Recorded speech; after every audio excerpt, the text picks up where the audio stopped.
청와대는 사드 발사대 추가 반입과 보고 누락에 대한 경위 파악에 들어간 지 하루 만에 국방부의 의도적인 보고 누락이라는 결론을 내렸습니다. 누가 왜 이런 결정을 내린 것인지 박근혜 정부 외교안보 라인에 대해 전방위적으로 강도 높은 조사가 진행될 것으로 전망됩니다.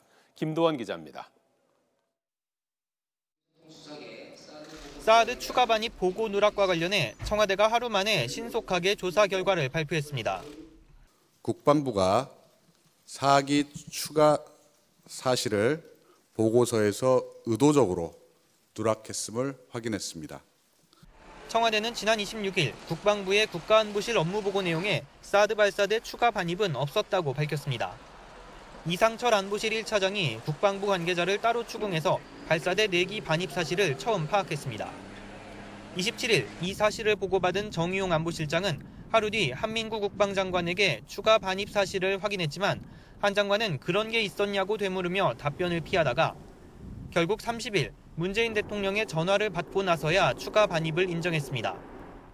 새 정부가 들어서 한미 정상회담 등이 목전에 있음에도 국방부가 이 같은 내용을 의도적으로 보고하지 않은 데 대해 충격을 받았다고 표현한 것입니다.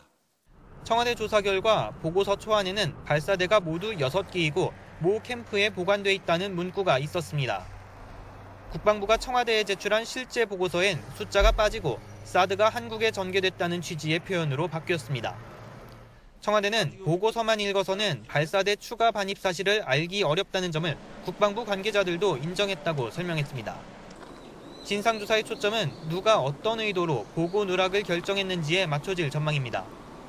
또한 사드 배치 관련 한미 협약을 보고하면서 핵심 내용이 빠진 문제인 만큼 사드 배치 과정 전반으로 조사 범위가 확대될 가능성도 커 보입니다.